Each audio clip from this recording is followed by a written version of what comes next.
brother? How you doing? I don't know the last time I was late to anything. It's not me. Not It's you. not That me. is definitely not you. I will just say, granted, I don't get into Allen Park very much during the season, but you're always there when I get there, and that's a credit to you. Probably there I when you're love leaving that too, about to you. be honest. Most of the Oh, time, yeah. shots fired. How you doing, Justin? I'm all right. I'm all Yeah, right. yeah. I want to ask you a question, just a little bit of a work question. This year, covering the Lions, Yep. it's a different team than you've been able to cover probably in the entirety of your time covering the team. What makes it different for you having a team that's done this well in a year versus other years of covering them? I would say 2011 wasn't all that different at least this stage of the year. I think expectations are probably a little bit higher given the way last season ended. But um, probably the biggest change is everyone's easier to deal with, and that it's not just the coaches, it's the players, it's people in the building, it's fans, it's people on Twitter. Like everybody's just in a little bit better mood, and look, that kind of stuff rubs off on you on a day-to-day basis, right? Like when you're dealing with negativity from every direction, it doesn't matter what you do. That has a way of grinding on you. So um, a positive record results in positivity all the way around, and makes life a little bit more pleasant. That's nice. That's nice. Absolutely. Pleasant's good. Pleasant is very good. How were things after the Seattle game? Did it feel more like the old days? No, because look, I think this team's expectations were what they were, but they were also real. And so, look, nobody expected this team to go 16-0. They just didn't, or 17-0. I guess they play 17 games now. I'll get used to it eventually.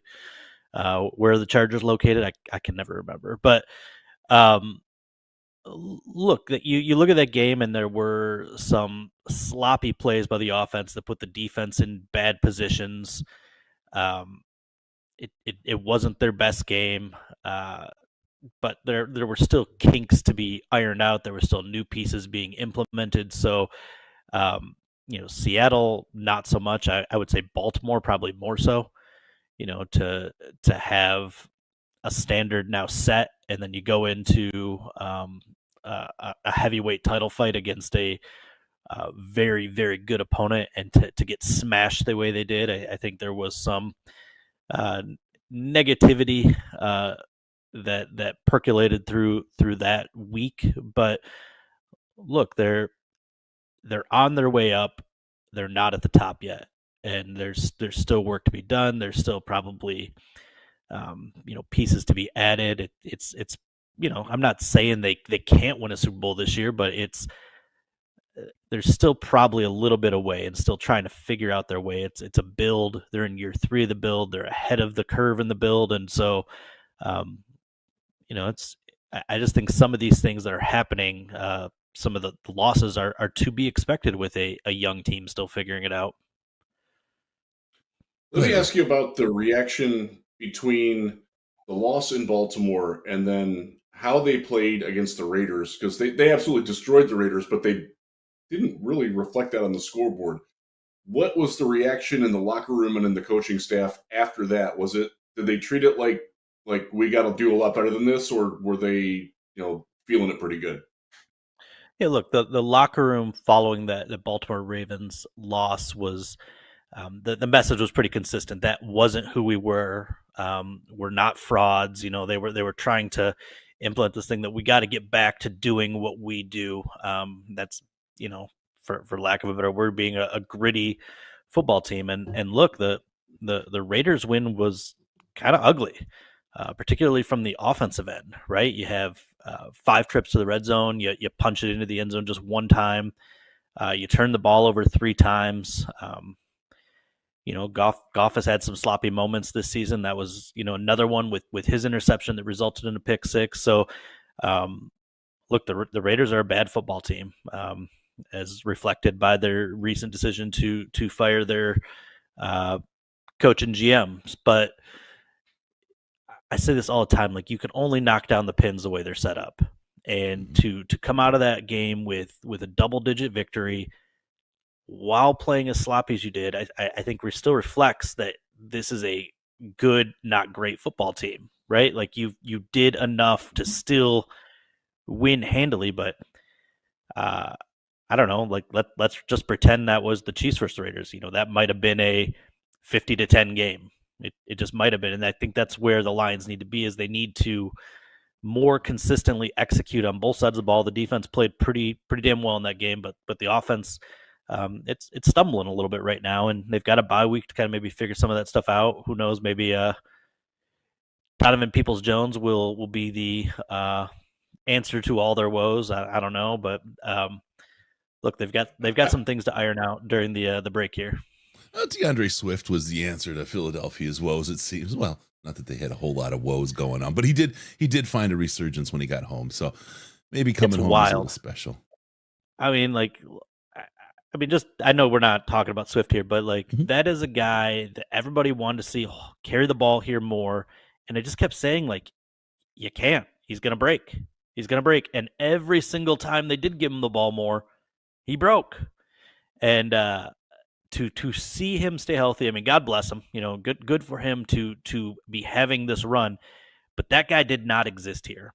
Just no. That is the reality of it. And I'm sure Saints fans in some way, shape, or form feel the same way about Anzalone, right? Just some guys are injury prone early in their career, and they can't get out of their own way with different conditions. It's not their own fault. It's like they're putting in the effort, but look.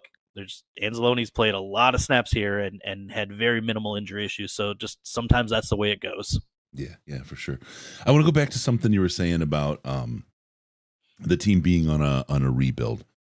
It's something that you're relatively unique amongst the writers because you've got a very balanced view of the team.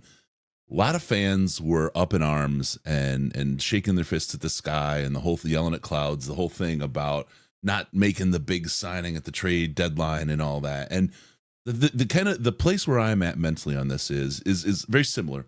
No one expects us to win the Super Bowl. Is there a chance? Heck yeah, there's always a chance because we're very, very likely going to make the playoffs. I think second most likely in Vegas right now to make the playoffs this year.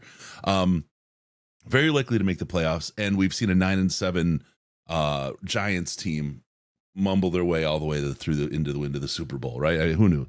But so sure, there's a possibility, but the expectation isn't there.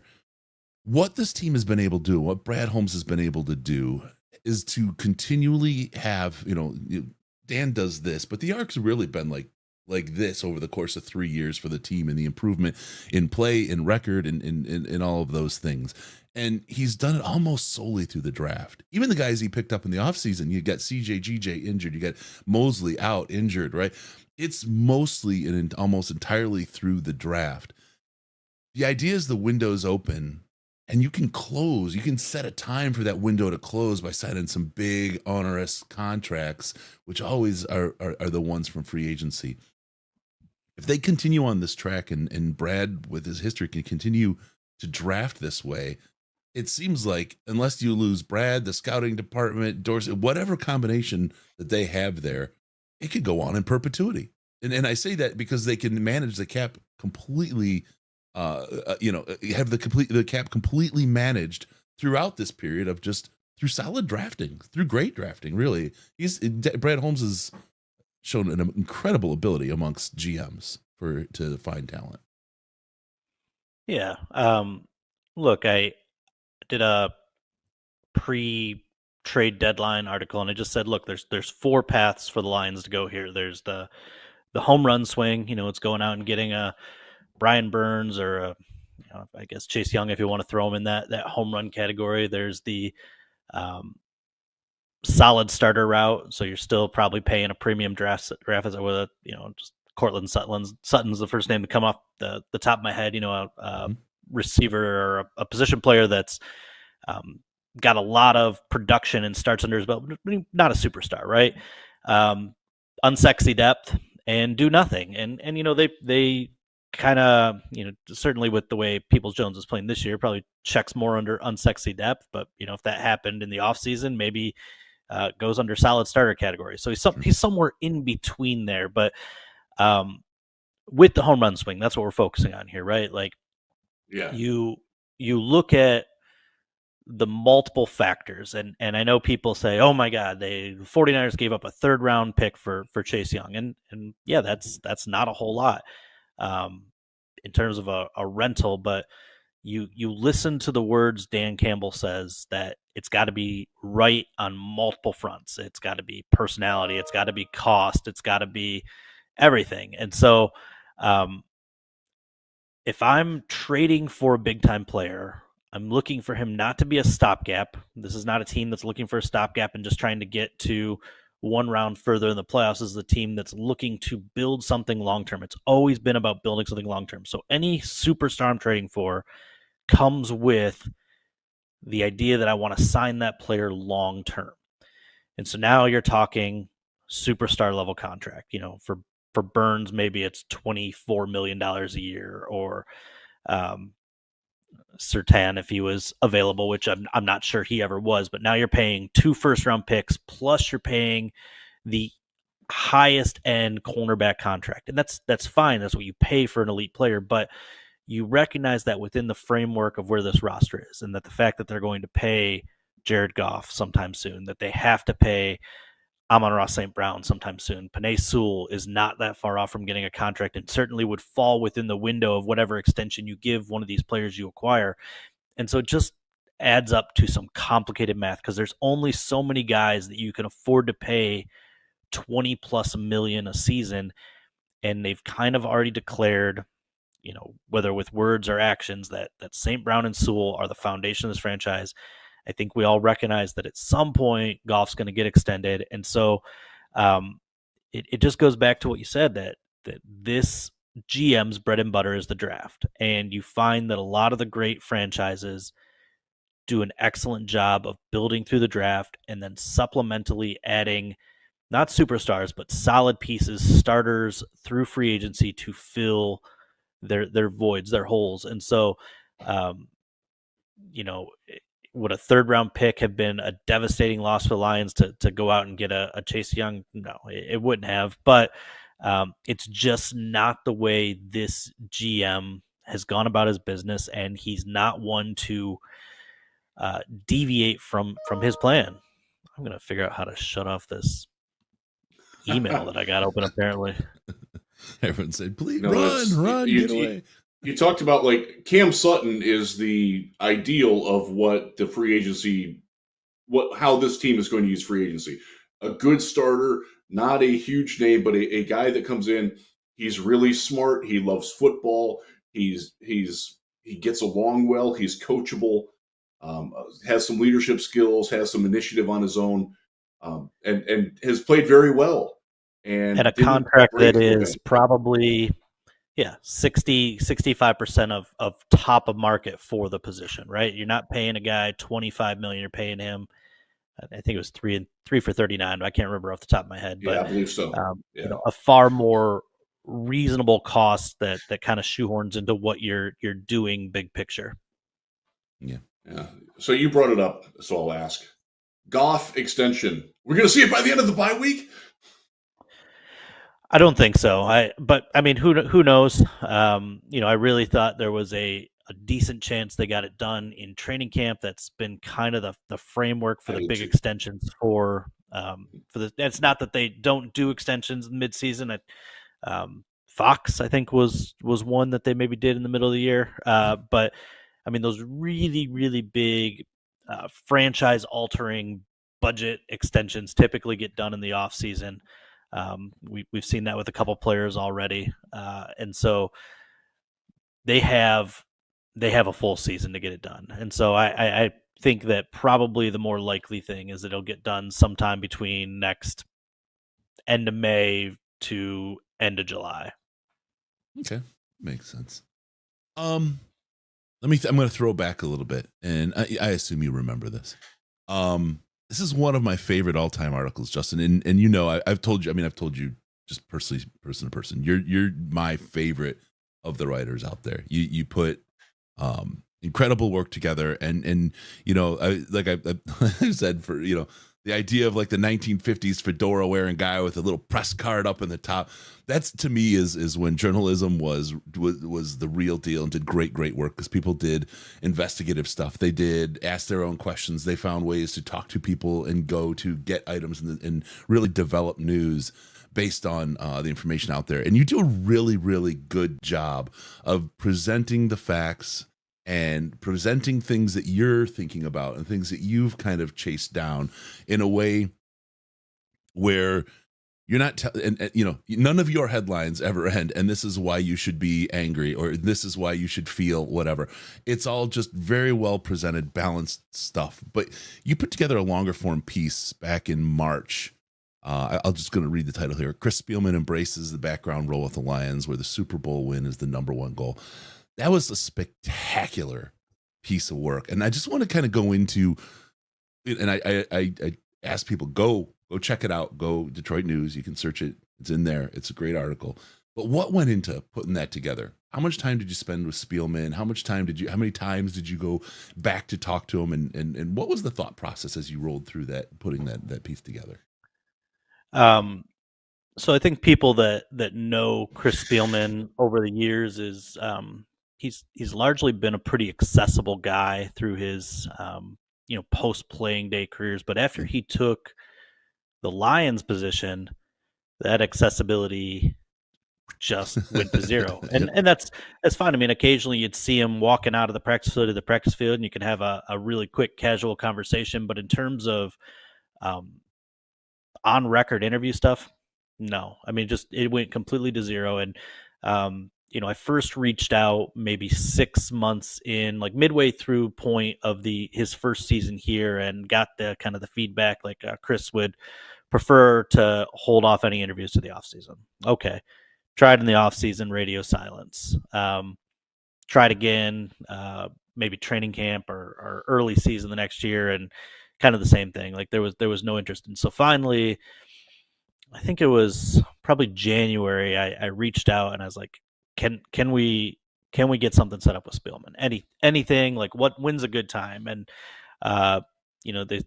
they said, we'll work with them. We'll look into it. We'll talk to him. And I think I talked to him the day before I left to the combine. So that tells you like it was still a good 6, 7, 8 weeks. And so like at that point, it's a one and done. Like that's how I have to view it. It's a one and done. So I went in there with a really long list of bullet points that were kind of all over the place and organized, but like just something that I could have as starting points. But the way these things work, like I'll just give you another example. Like I got a chance to interview Sheila Ford a few years ago, and I went in there with like 15 bullet points of questions I wanted to ask. I knew I had a really limited window, 15 to 20 minutes. I got to two questions because she talked a lot, and it was a different interview than I expected. It was a different topic. The story idea that I had going in changed. And so I don't know if I had like a set time to deal with Spielman. I know we went a little over an hour. I hit a lot of those bullet points, but a lot of things he said changed the direction or added follow-ups that naturally went into the question. So it was probably 70, 80, 90 minutes. I don't know. But it really was. It was just one sit-down interview with, the research on the front end and the research on the back end to make sure that it fully, formed a story. But I kind of knew the questions. I mean, I had 2 years to think about it, right? Like I knew what I wanted to know. I knew what fans wanted to know because I was getting more emails about Chris Spielman than just about any topic. Like, what is this guy doing? Like, he is a beloved icon here. I mean, like a tick below a Barry Sanders, right? Like he is beloved. And so, look, when he got going and when he agreed to do this interview, he slipped back into the Chris Spielman of the old, right? He's a good talker. He's an interesting talker. He has well-formed thoughts and interesting stories on all kinds of topics. And so the story itself was very easy. It was just pinning him down to be comfortable to talk about himself within this role. I think the one quote, and you opened with it, was, "I just want to be all things to all people." That's the goal. Yeah, I think that might have been the last thing he said to me in our full interview. Yeah, that's really incredible because you can read that a million ways, but when you look at him during training camp, for example, out there with the sand filling the divots, that really puts, I think, casts a pall and belies the meaning behind what he was saying when he said that. Like there's no spot below him to help this organization be whatever it can be. Yeah, and I mean, like, look, I went in there, thinking I was going to hear about him doing some of the stuff that I knew he was doing, helping out with the linebackers or studying linebackers in the draft, and you really realized how much bigger his role was. And I would say nothing is bigger for Chris Spielman than breaking down the walls that the previous regime built up, that Sheila basically said, "You are my wrecking ball, Chris. You are my," and I mean, a wrecking ball sounds destructive, it's not that, but there were these walls of secrecy and division put up within the organization. And look, Matt Patricia's not alone in doing this in the NFL, but it certainly is reflective of the Patriot way, right? Like, I think you saw it recently, actually, in the Bidwell article. If anybody read that on ESPN, like with women being forced to use different staircases, right? Like, but it wasn't of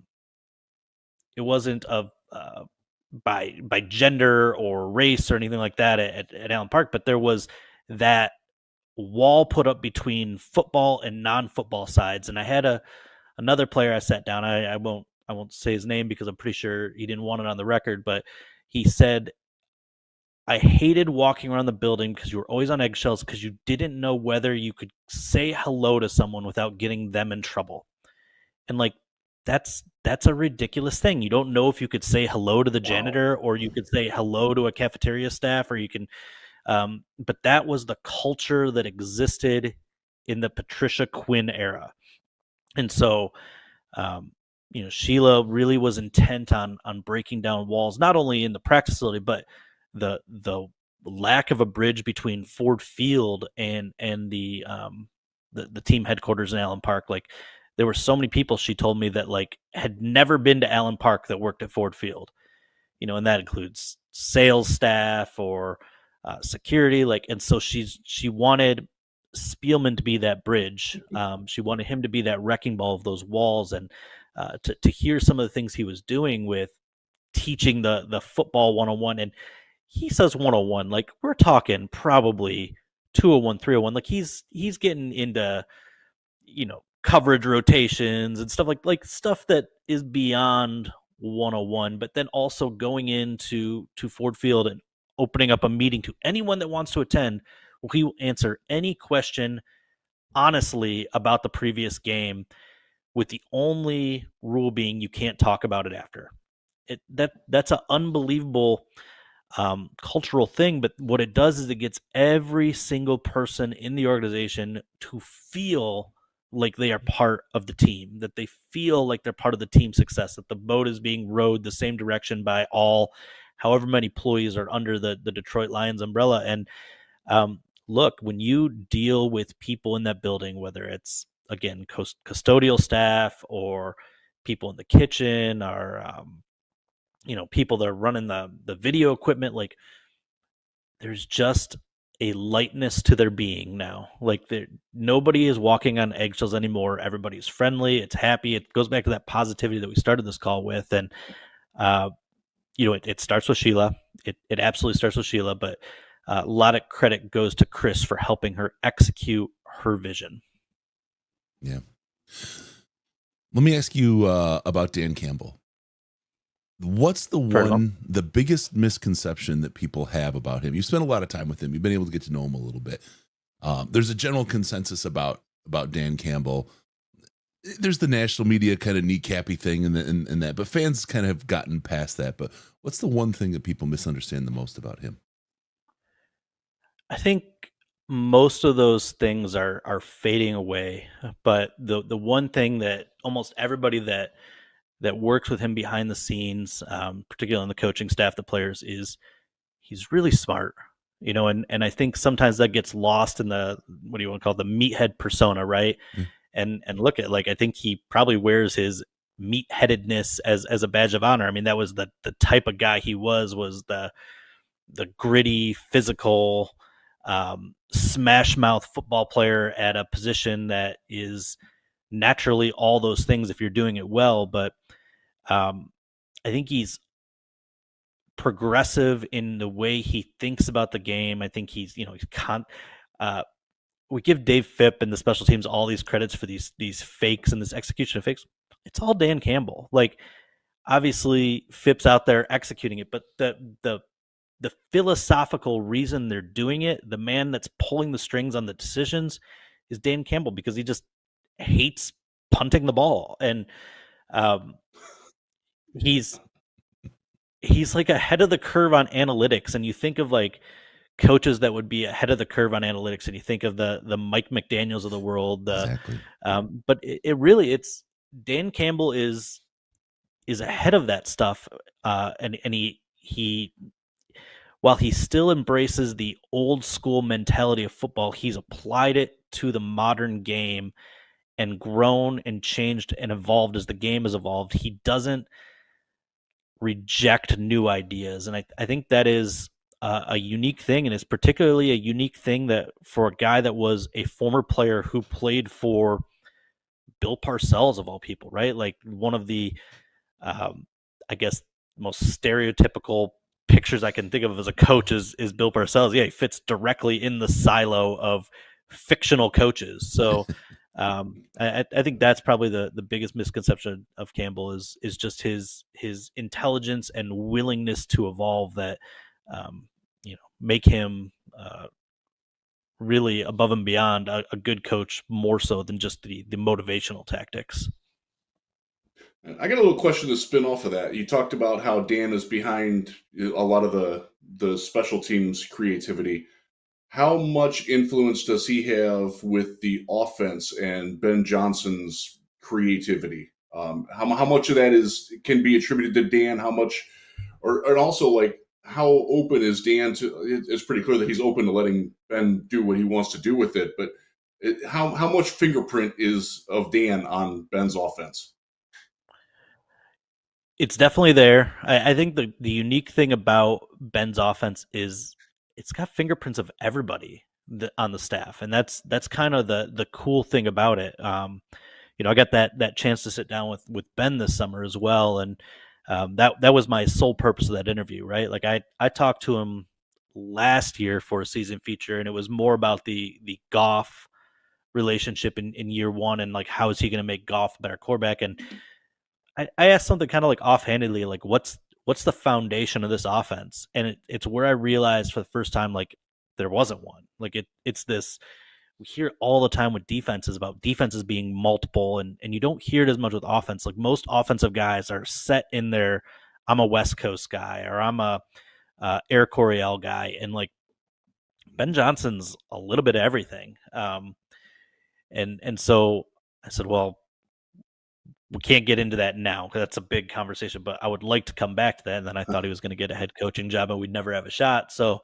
that's what we did this year is we sat down and look at, there are bases, are foundations to what he does. There's the Darrell Bevel West Coast offense. There's the Mike Martz digit system. There's a lot of Gase and Peyton Manning. And if you want to even go back all the way to Tom Moore, former Lions offensive coordinator, that helped Manning build that system in Indianapolis. Like, those are kind of like the biggest parts of the pie. But what makes Ben Johnson really unique is he's always mining his coaches around him, former, current, for ideas from schemes that they came from. And, a good example of that was Steve Hyden shows up as a tight ends coach.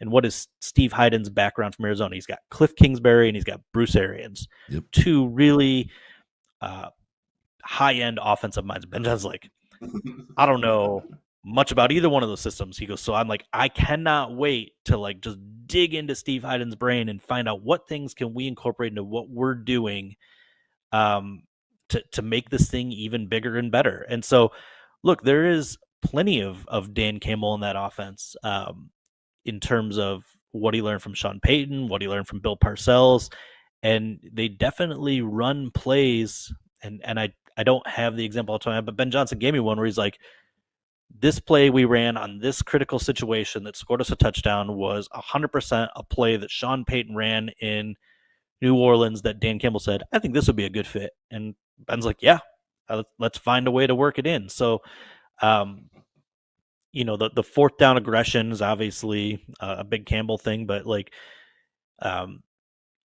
there is his fingerprints are all over everything in the organization, but offensively it's so big. I mean, anybody and everybody in that room can offer up ideas, from Seth Ryan to Steve Oliver. Like, the lowest level assistants are coming up with some of these really creative plays that Ben Johnson puts in. I think that's probably the greatest thing about what he does as a coach.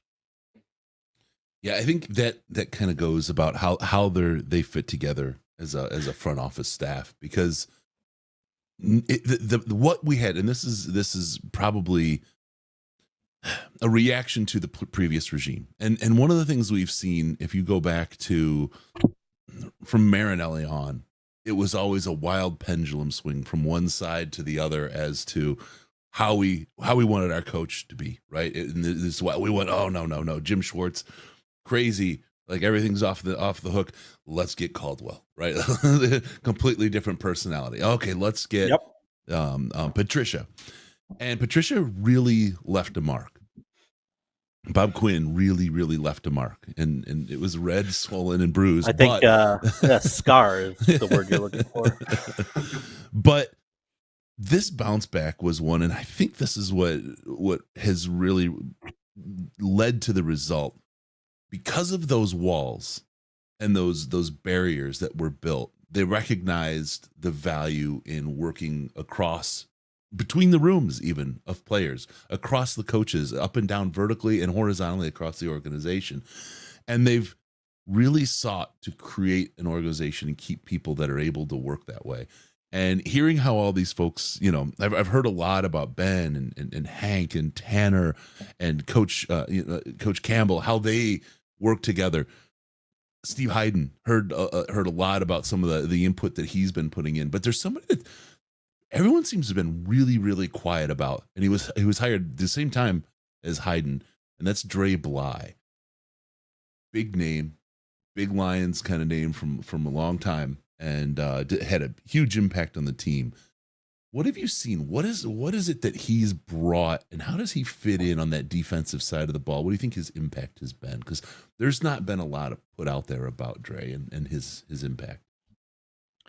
Yeah, I think probably lesser so on the guys that kind of established who they are, right? Like, I don't know if he's changed a whole lot about who Cam Sutton is, and probably even to an extent, like, how much impact he's had on Jerry Jacobs, right? Like, that guy is very clear in who he is, and has a good relationship with Aaron Glenn in that regard. But Bly's good for the younger players, right?